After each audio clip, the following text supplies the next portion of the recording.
This week, over the Jewish High Holy Day, known as Yom Kippur, I attended a training for clergy on staff supervision, one of those skills that they do not teach you anytime in seminary.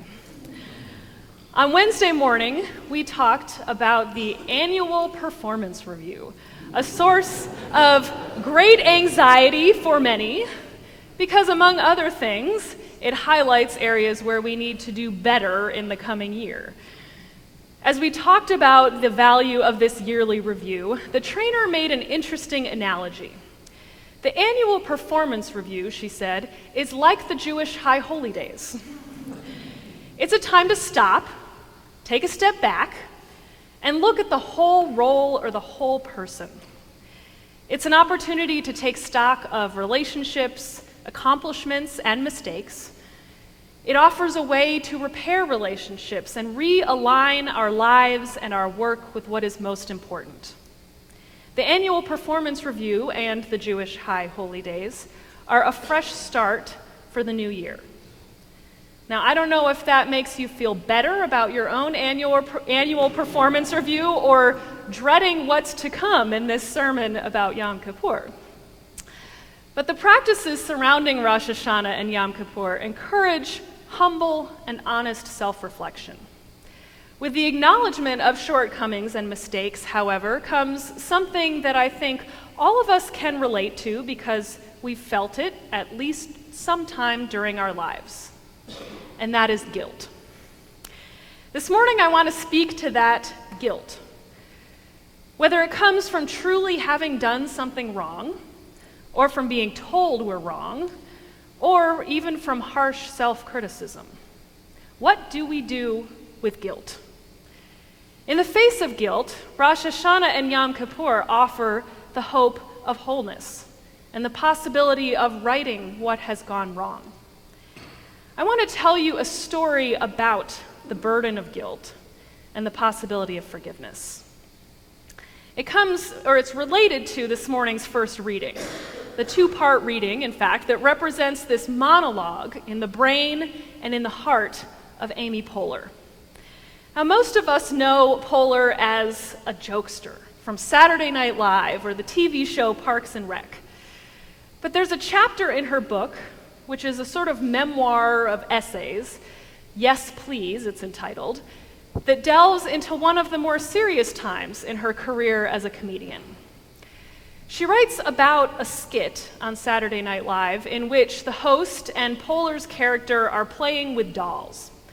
The host's is a Hannah Montana doll, and Poehler's is this mangled-looking Hurricane Mary doll. The host says, "Hey, want to play?" And Poehler responds, "I wish I could, but I'm severely disabled."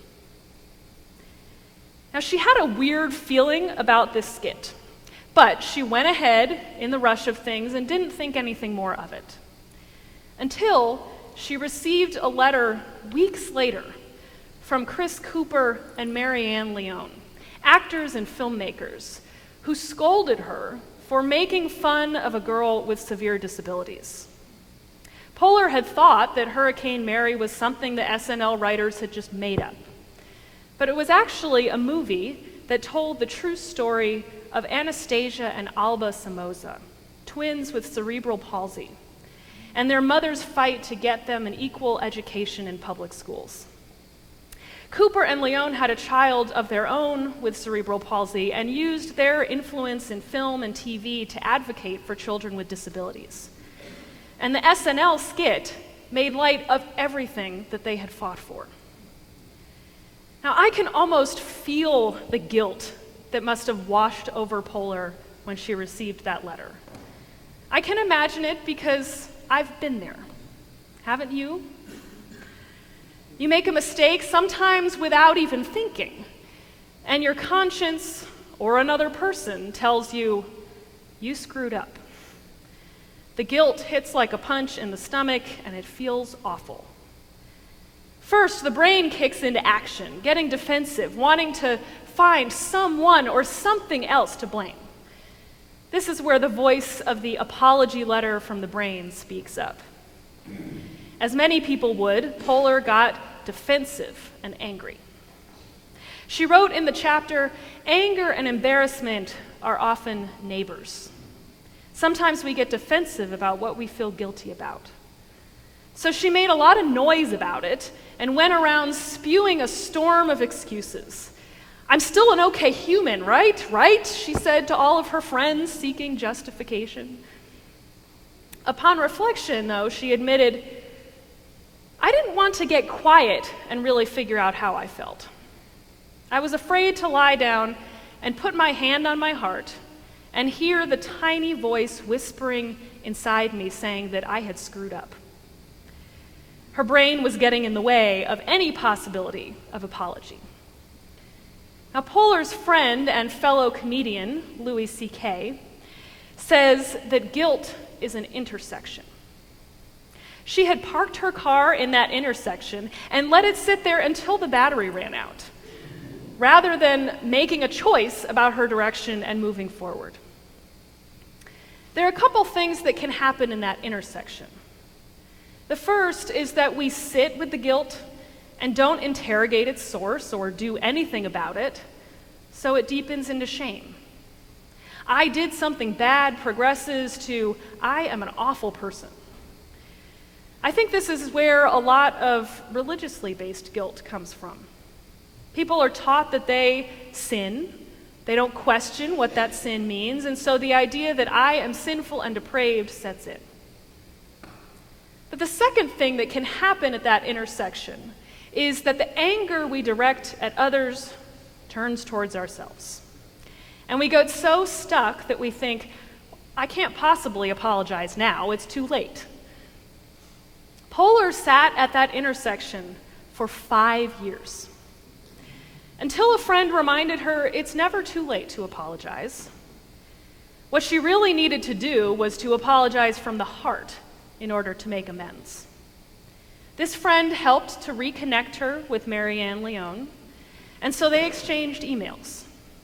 Poehler apologized, getting a little caught up in the facts, but apologizing nonetheless. And not long after this, she got an email from the young woman, Anastasia, one of the twins whose life she had made into a joke. The email was full of grace, expressed gratitude for her genuine apology from the heart, and forgave her. As the Marge Piercy poem that Jenny read reminds us, sometimes we are simply too tired to get up and haul another log to fuel the fire of our anger, and so we apologize or forgive. Poehler had parked at that intersection and run her battery down so low that the only direction she could choose was to apologize.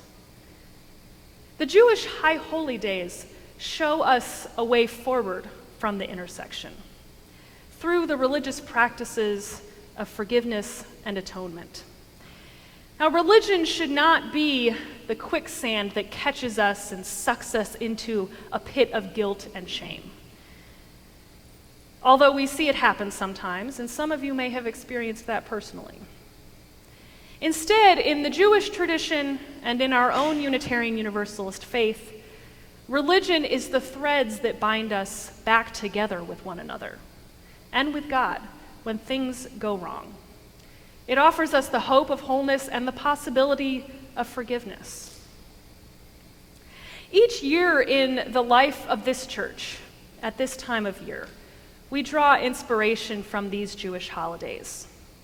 According to the tradition, on the day of Rosh Hashanah, our name is recorded in the book of life, and we have several days to make amends until the verdict is sealed. Between Rosh Hashanah and Yom Kippur, each person tries to make amends and seek forgiveness with others in their lives, so that on Yom Kippur they may make amends with God. It's a time to look into our hearts, to feel remorse and guilt if warranted, and to seek repair for any mistakes or fractures in our relationships that we have found. The days of awe, as they are called, between Rosh Hashanah and Yom Kippur are an intersection.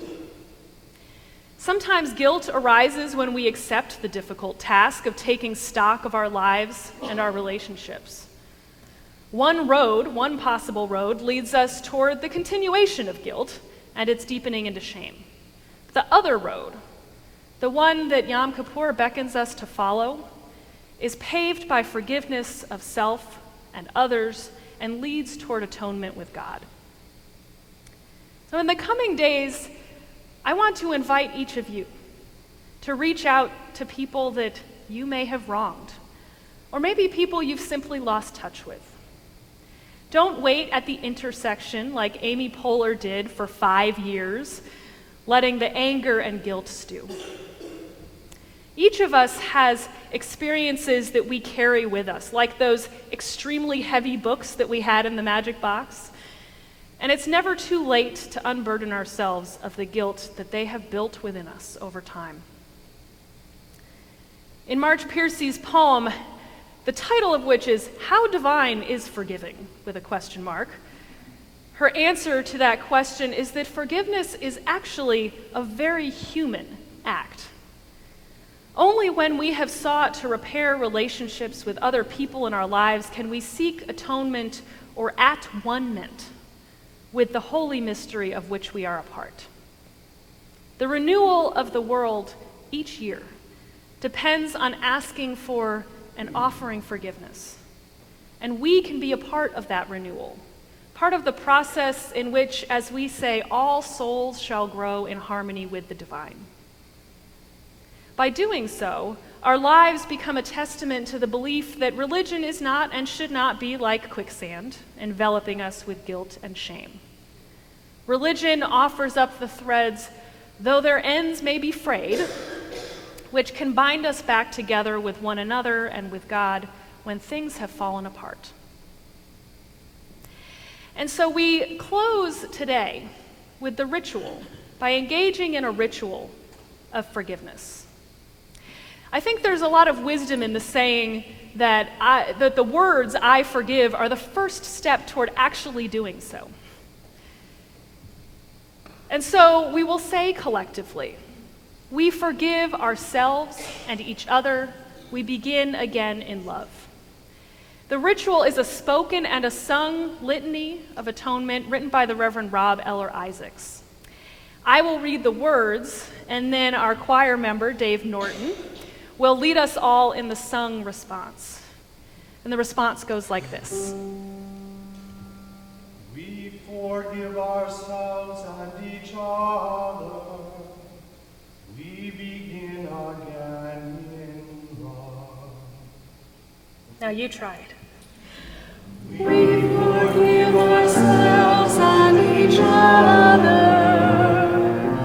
We begin again in love. Please rise in body or in spirit to join in our litany.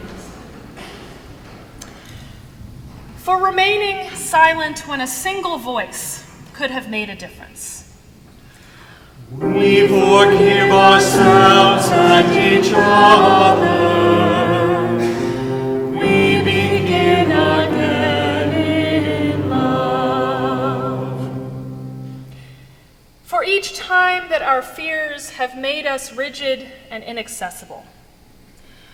We forgive ourselves and each other. We begin again in love. For each time that we have struck out in anger without just cause. We forgive ourselves and each other. We begin again in love. For each time that our greed has blinded us to the needs of others.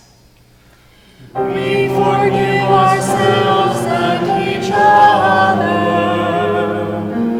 We begin again in love. For the selfishness which sets us apart and alone. We forgive ourselves and each other. We begin again in love. short of the admonitions of the Spirit. We forgive ourselves and each other. We begin again in love. For losing sight of our unity, we forgive ourselves and each other. We begin again in love. for these and for so many acts, both evident and subtle, which have fueled the illusion of separateness, we forgive ourselves and each other. We begin again in love.